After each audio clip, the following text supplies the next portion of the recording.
जय हिंद फ्रेंड्स, मैं पुष्पेंद्र कुमार आप सभी का फ्यूचर स्टडी ग्रुप में स्वागत करता हूं।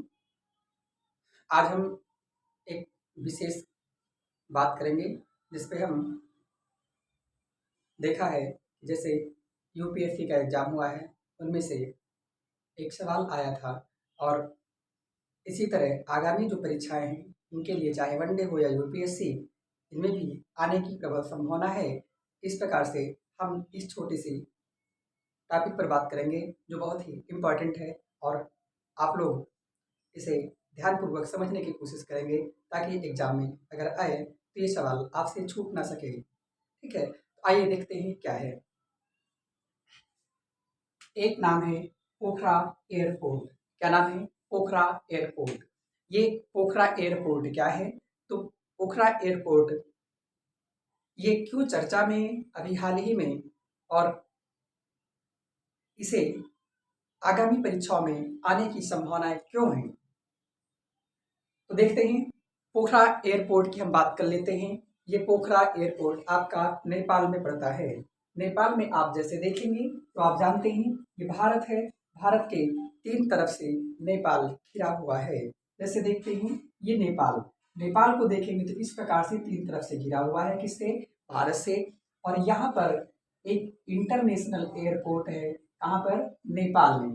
ध्यान रखेंगे, नेपाल में इंटरनेशनल एयरपोर्ट है जिसका नाम है काठमांडू। क्या नाम है? काठमांडू। और यहाँ पर पड़ोस में इसी के पड़ता है, इसका नाम है पोखरा इंटरनेशनल एयरपोर्ट। पोखरा इंटरनेशनल एयरपोर्ट। क्या नाम है? पोखरा इंटरनेशनल एयरपोर्ट। अब हम थोड़ा सा सामरिक दृष्टि से अगर देख लेते हैं। नेपाल, नेपाल तीन तरफ से इंडिया से घिरा हुआ है।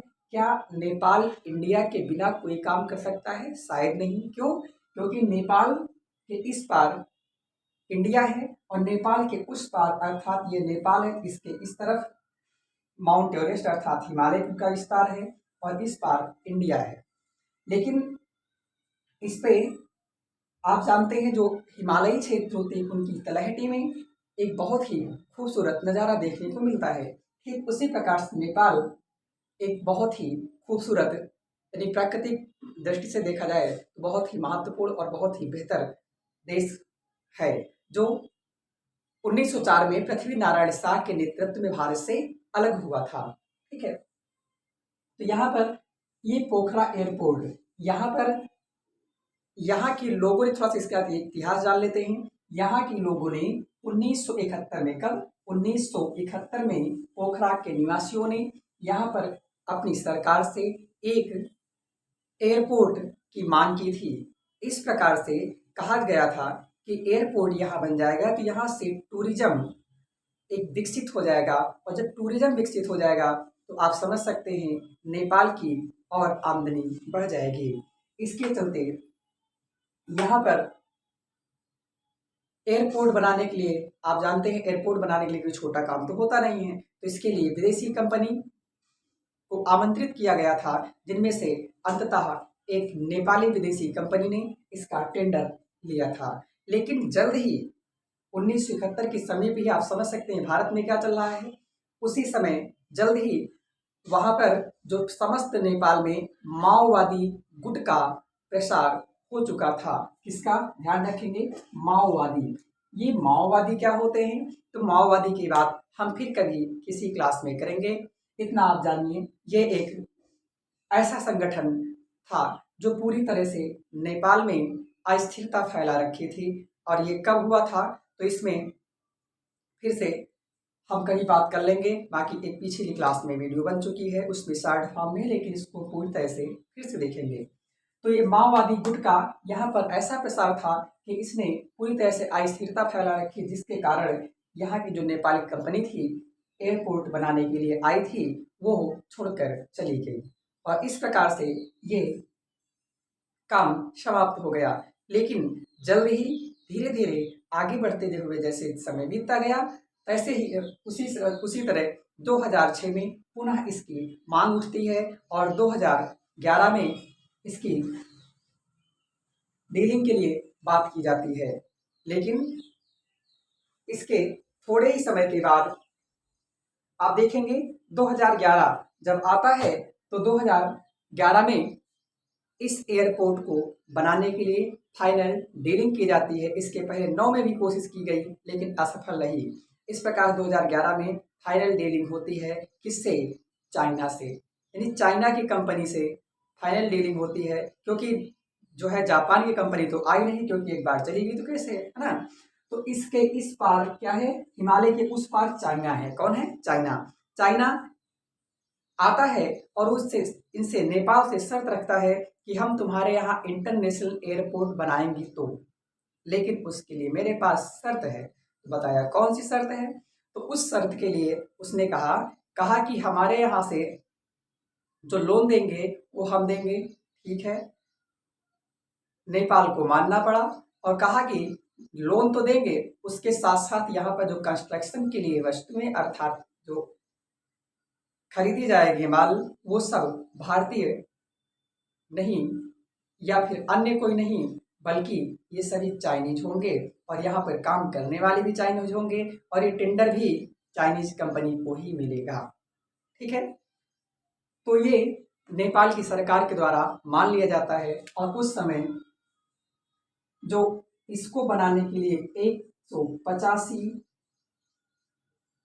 अरब डॉलर की बात की जाती है इसको बनने के लिए, लेकिन चाइना की कंपनी ने इसको व्यवस्थित किया 185 अरब डॉलर में नहीं बल्कि और ज्यादा में। वो कब किया तो हम बाद में बात करते हैं।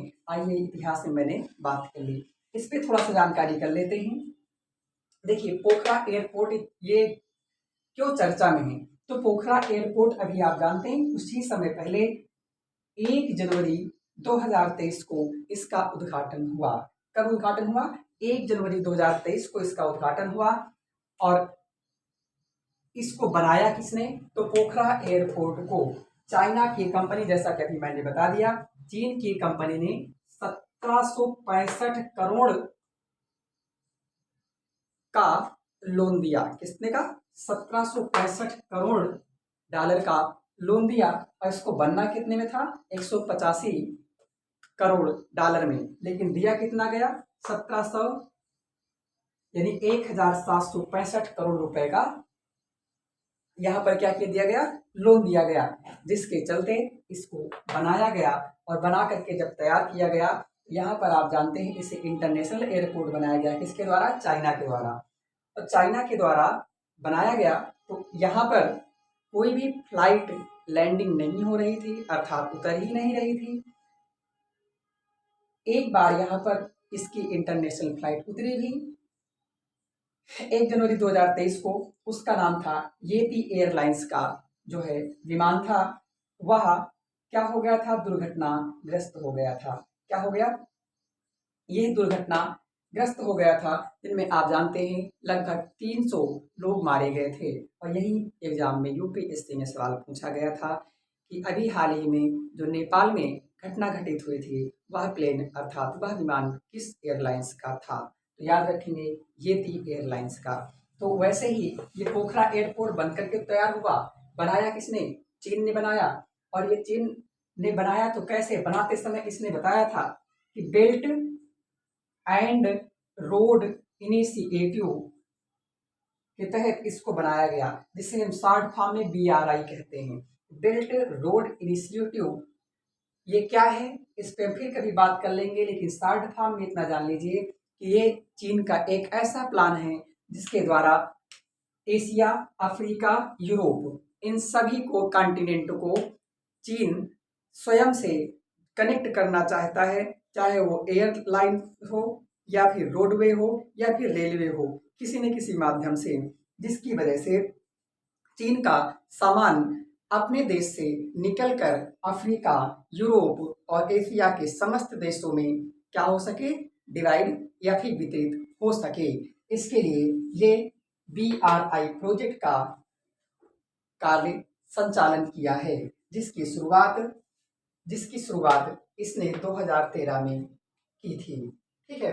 इसी के अंतर्गत तथा इसी प्रोजेक्ट के अंतर्गत आप जानते हैं चाइना पाक इकोनॉमिक कॉरिडोर अर्थात CPEC का भी निर्माण किया। चाइना म्यांमार इकोनॉमिक कॉरिडोर अर्थात CMEC, इसका भी निर्माण कर रहा है। ये सभी इसी के अंग हैं और इसी के अंतर्गत आपने देखा है कि बांग्लादेश में एक चटगांव, क्या नाम है, चटगांव बंदरगाह, इसका भी निर्माण कर रहा है। इसी तरह से चारों तरफ काम कर रहा, ठीक है। ये यहाँ पर इस एयरपोर्ट को इसने बनाया तो इसका मुख्य उद्देश्य नेपाल का विकास नहीं बल्कि मुख्य उद्देश्य भारतीय बॉर्डर के समीप आना था, क्योंकि भारतीय बॉर्डर के समीप आप जानते हैं इधर जो है चिकन नेक के क्षेत्र में भी इसी तरह करने की कोशिश करता है और ये भारतीय बॉर्डर के समीप आना इसका मुख्य उद्देश्य था। अच्छा, ये ऐसा है क्यों कि नेपाल का नहीं, ये चाइना का क्यों?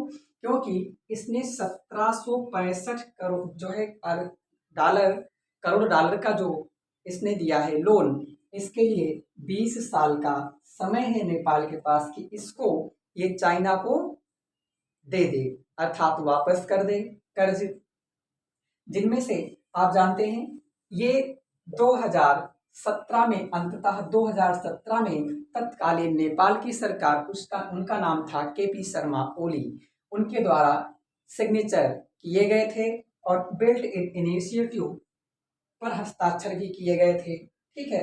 लेकिन 2018 में इसकी पहली किस्त आई तो देखिए 17 के बाद 18, 19, 20, 21, 22, 23, 6 वर्ष तो ऐसे ही गुजर गए, अर्थात उनके पास 13 साल बचे हैं। और इसमें जब सोचो एयरपोर्ट पर जब कोई विमान आएगा नहीं तो भैया पैसा कैसे आएगा? अब पैसा नहीं आएगा तो यहाँ की एक एग्जिम बैंक है, एग्जिम बैंक, एक्सपोर्ट और इंपोर्ट बैंक है चीन की, उसने पहले ही हस्ताक्षर करा रखा है कि इससे जो भी पैसा आएगा वो इसी में जाएगा, इसी अकाउंट में, ठीक है। लेकिन ये यहाँ पर कुछ आएगा नहीं तो ये कैसे कर्ज दे पाएंगे? और जब कर्ज नहीं दे पाएंगे तो जाहिर सी बात है बाद में इनको 7 साल का और रिलीफ टाइम मिलेगा, जिसके तहत चुका नहीं पाएंगे तो ये अंततः क्या हो जाएगा, फिर से चीन इस पर कब्जा कर लेगा। ठीक उसी प्रकार से जिस प्रकार से श्रीलंका के हम्बनटोटा बंदरगाह पर इसने कब्जा कर लिया है, वह जो है नहीं चुका पाया कर्ज तो इसने इस पर इसको 99 वर्षों के लिए अधिग्रहित कर लिया है। ठीक उसी प्रकार से इसका भी हाल होगा, इसकी पूरी संभावना है। इसको भारत सरकार ने बहुत समझाने की कोशिश की, लेकिन ये एक ऐसा पड़ोसी देश है जो कभी चाइना के पक्ष में तो कभी इंडिया के पक्ष में। क्यों? ये केपी शर्मा ओली ये चाइना समर्थित और पुष्प कमल दहिंड प्रचंड जो वर्तमान के यहाँ के जो है प्रधानमंत्री हैं, ये भारतीय झुकाव में रहते हैं, जो अभी कुछ समय पहले आए भी थे भारत की यात्रा पर, क्योंकि इनके यहाँ पर कोई फ्लाइट नहीं उतरती, क्योंकि इधर से जब आओगे तो भैया भारत पड़ेगा, भारतीय सीमा के अंदर प्रवेश करना पड़ेगा। वो आए थे कि हमारे यहाँ पर जहाज उड़वा दो, अब लेकिन भारत सरकार ने मना कर दिया। क्यों मना कर दिया? क्योंकि भारत सरकार कह रही थी कि भैया यहाँ पर चाइना को ना लाओ, नहीं हमारे लिए दिक्कत है, तो ये उसको इग्नोर कर दिए थे। अब हम कैसे कर सकते हैं, है? इस बात को आप ध्यान रखेंगे। यह जल्द ही अगला पोखरा एयरपोर्ट यानी नेपाल ऐसा है जो दिवालिया होने के कगार पर है। जैसे CPEC के अंतर्गत पाकिस्तान हुआ, श्रीलंका हुआ, वैसे ही ये पड़ोसी ये भी है। इनको भारत समझाने की कोशिश करता है लेकिन समझ में नहीं आता है। और वैसे ही कीड़ा और दीपक की मित्रता है, भारत दीपक मान लिया जाए और चाइना को कीड़ा मान लिया जाए, इनमें इतना प्रेम है कि वो दीपक की ओर आता है। और आप जानते हैं जैसे दीपक की ओर जब कीड़ा जाता है तो जलकर राख हो जाता है, उसी तरह से देखो चाइना क्या करता है, ठीक है, किस तरह से आगे बढ़ रहा है। लेकिन इसके भी चारों तरफ हम भी बैठते जा रहे हैं और चारों तरफ से चाइना इंडिया के द्वारा गिरता जा रहा है, परेशान होने की कोई आवश्यकता नहीं है। तो उम्मीद करते हैं आपको ये पोखरा एयरपोर्ट की बात समझ में आई होगी। पहला सवाल, पोखरा इंटरनेशनल एयरपोर्ट कहाँ है? ये नेपाल में पड़ता है, ठीक है, ये नेपाल में पड़ता है और यहाँ पर कोई भी इंटरनेशनल फ्लाइट नहीं उतरती, बल्कि इसमें पहली इंटरनेशनल फ्लाइट उतरती है 21 जून को। और जब 21 जून को चाइना की इंटरनेशनल फ्लाइट उतरती है तो चाइना के जो सरकार के जो अधिकारी होते हैं वो सभी कहते हैं कि ये जल्द ही BRI प्रोजेक्ट के अंतर्गत नेपाल का ये पोखरा एयरपोर्ट शामिल हो जाएगा और ये पूरी तरह से यहाँ पर विस्तार करेगा। इसके तहत जो नेपाल है, नेपाल की जनता, सरकार और अधिकारी सदमे में हैं। उम्मीद करते हैं आपको समझ में आया होगा। आप इस प्रकार से चैनल को अधिक से अधिक लाइक, शेयर, कमेंट, सब्सक्राइब जरूर करें। धन्यवाद।